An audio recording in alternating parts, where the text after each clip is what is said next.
Peace, my beautiful family. Welcome to the Omo Show. I'm Omo, the Afrocentric creatress, here to raise the vibrations of the entire Black nation. And it looks like somebody's finna come and get in the video just to show her face. Come here. Nope. That's my paper, baby. That's mine. That's mommy's. All right. I guess Kamaria wants y'all to see her too. Y'all, you see the little puff that she got? I don't even be doing her hair. I've never done her hair in her whole little 10 months of living. I just literally put this rubber band up here just now, so don't be thinking that I just don't be doing her hair. I literally was just experimenting.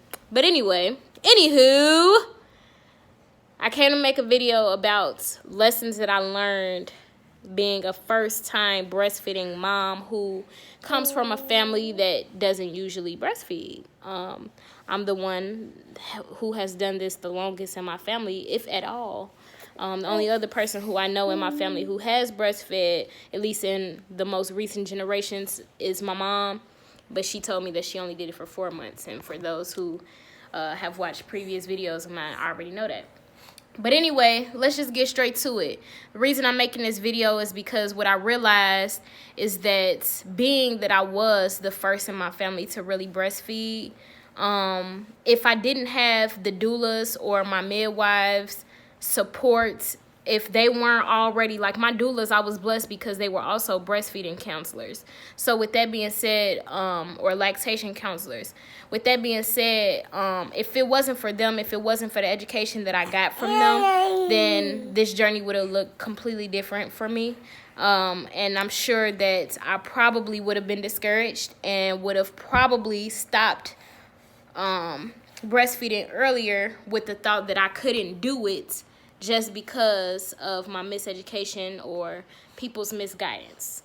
So this video is just for you all who might be first time breastfeeding moms, maybe not yet, because I know a lot of people who watch my channel are not yet mothers, but want to know more about what it's like to be a breastfeeding mom, lessons that you should know in the beginning just in case you don't have a support system or the education that I had, fortunately.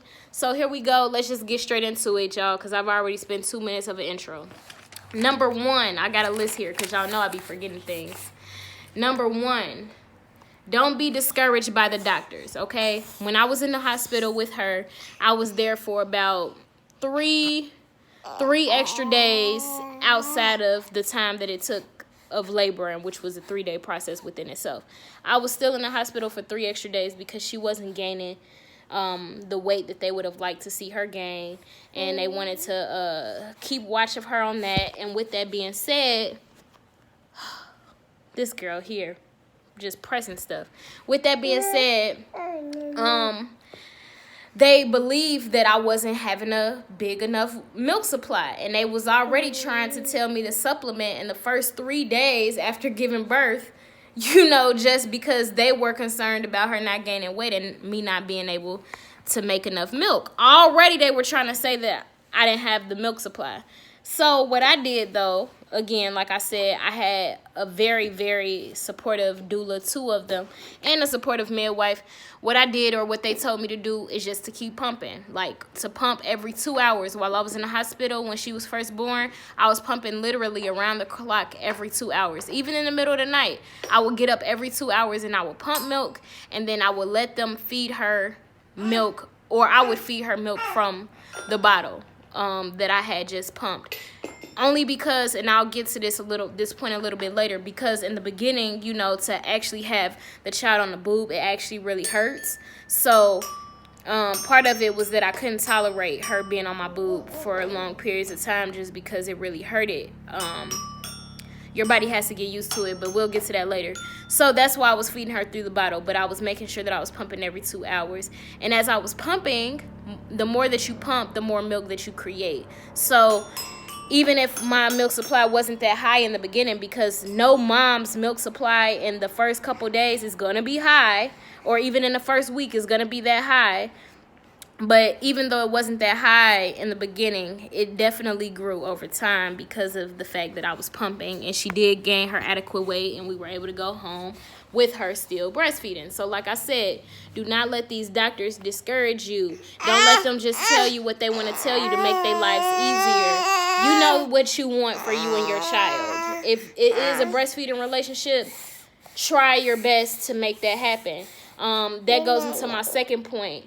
Only supplement if absolutely necessary. Too many times I hear women who were breastfeeding, but they were supplementing in the beginning because they felt like they didn't make enough milk. The doctors had told them they didn't make enough milk, or they were afraid that they didn't make enough milk, that they resorted to supplementing way soon in the journey, like maybe a week into motherhood.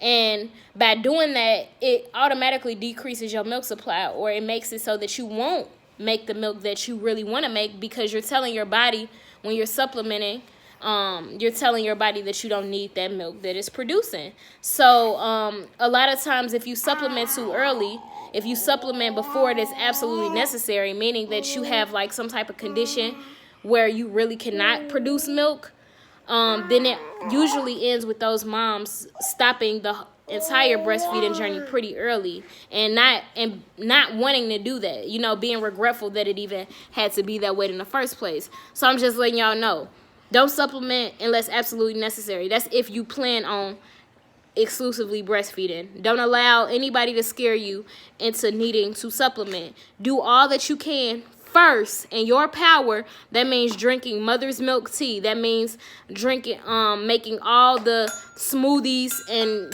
eating all your grains that you can. Making sure you're getting all your protein and your calories in. Doing all of those things. Doing it around the clock. Try all of those things first before you even think about supplementing with anything. If you want to just have a solely breastfeeding relationship. I understand some moms don't care that much to be exclusively breastfeeding. Anyway, moving on. Next point is, if you don't plan on nursing your child to sleep every single night, don't start it in the beginning. Try to find other ways to put your child to sleep in the beginning. I'm a first-time mom, so this was my learning lesson.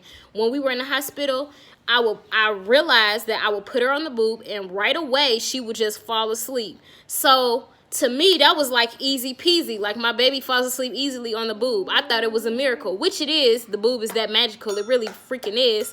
But what it did was that she, from birth, was so used to being nursed to sleep that became the only way that she knew how to go to sleep. And even to this day, if she's sleeping in my arms, she don't know how else. Usually she will fight me unless she's on the boobs to go to sleep. So with that being said, if you don't want to nurse to sleep for the rest of your life, try to find some other methods to put them to sleep in the beginning. Really, honestly, in my experience, babies are pretty flexible. If you're not nursing to sleep, then they wouldn't know that they supposed to be nursed to sleep. So try rocking your baby to sleep at first. Feeding them, distinguishing between feeding sessions and sleeping sessions. Making sure that they're at 2 different times, so that way you never get into the habit of comfort nursing your baby to sleep, which also leads to other issues like the baby waking up in the middle of the night just to get milk, just because of the fact that they don't know how to put themselves to sleep without the boob, or they need the boobs to go back to sleep when they get into that light sleep stage. Moving forward, what else I got? So yeah, other lesson is that when you're not with your baby, make sure you're pumping constantly. Like I said, she came to class with me the first 3 months of her life, and after that, I was going to class without her. She was in daycare, and I didn't realize that during that time that I wasn't with her, I should have still been pumping, and what happened was that my milk supply decreased dramatically, and because of that, I'm literally pumping every single day for the next day's milk around the clock, when in real life, breastfeeding doesn't have to be that hard. It is difficult, but it doesn't have to be as hard as it is for me. But the reason it's that hard for me is because of those mistakes that I made in the beginning as far as my milk supply is concerned, as far as not pumping when I wasn't with her. If you're not with your child, make sure you're still pumping every 2 to 3 hours, okay? In order to keep your milk supply up, which leads to my next point. In newborn stage, take advantage of that time. Take advantage of the time in the newborn stage where you might be at home with your child and your milk supply is really high in the beginning because your body is your breasts are engorged with milk and your body is learning how much milk to produce. in that time, I would suggest really trying to build your milk supply in your freezer. If you do plan on going back to work. But even if you don't plan on going back to work or to school or whatever you're doing, or you don't plan on sending your child to daycare, I would still build a freezer milk supply just in case if there's ever a moment that you might want to get out the house and just do something for yourself and have somebody watch your child. And it makes it really hard to do things as a parent when, at least for me, if I'm pumping just to meet tomorrow's supply of milk for daycare, usually I don't have any milk left over, meaning that means that if I were to leave her with someone, I can't be gone more than 2 hours at a time unless it's at night, because of the fact that I don't have any milk stored for them to be able to feed her. So just take advantage of all the time that you have in the beginning while you're still with them, but even when you're not with them, just to build a storage of milk, because once, you know, time goes on, it kind of gets harder and harder to start building that milk supply, just because of life, just because, you know, your body might adjust at this point and your milk supply might go down. But take advantage of those beginning moments when you first start breastfeeding, when you pumping like 8 ounces of milk at one time. You feel me? All right, next point. What else is on here, babe? What's else on there? Okay, so they told me in a hospital to not put her on the bottle too soon, because of the fact that, you know, some babies will start to prefer the bottle over their mom's boob, and they don't want her to start rejecting the breast. With that understanding, I didn't start trying to give her a bottle until maybe 2.5 months into her life, when she was about to go to daycare. My baby rejected the bottle for a long period of time. Like, literally, she would not take the bottle at daycare for at least a month. Like, so that means that she was going full days without milk just because she didn't want the bottle. And the reason being is because my baby doesn't like artificial nipples. That's what I realized. Because she doesn't even take a pacifier. She hasn't since she was born. And that wasn't because I didn't give her one. I mean, I wasn't that big on not giving her one. But when I saw that she didn't want to take it, I surely wasn't going to force it down her. What I realized about her, some babies are like that. They just need extra time to adjust to it because they don't like the idea of an artificial nipple. Some babies really just prefer the mom's boobs. Some babies are that freaking intelligent. I don't want to just say intelligent, but aware, whatever words you want to put on it, where they just prefer the mom's boob. You're not going to trick them with that bottle, even if it got mama milk in it. With that being said, don't allow doctors, again, to scare you into problematizing this as an issue. Like, say in the beginning, if you're going to your checkups and the doctor's like, how's the baby doing? And you might bring up, yeah, they're not latching on the bottle, right? Say it's been a month or even 2, it doesn't matter, and your baby isn't latching on. Don't allow the doctors to problematize it and make it seem as if there's something wrong with your baby. The reason I said it is because they actually wanted me to send Kamaria at the age of 3 months. They wanted me to send her to a speech therapist because of the fact that she wasn't latching on to the bottle. Did I do it? Hell fucking no. I'm not going to send my damn 3-month-old baby to a fucking speech therapist. Y'all trying to make it seem as if now she has some type of issue biologically, when in real life, she just smart as hell when she don't fucking like artificial nipples, which is what it actually ended up being. So don't allow them to problematize that. What's up, babe? What's up? What's up? Come here. Come here. Come here. What you doing? What you doing? What you doing, babe? What you doing? You saying hey to the people? You doing something you ain't got no business doing? Yeah, you are. All right, so this is my last point. My last point is to get a support system. I'm going to stand up with her because she be needing to feel like we finna do something. We ain't doing nothing but standing up.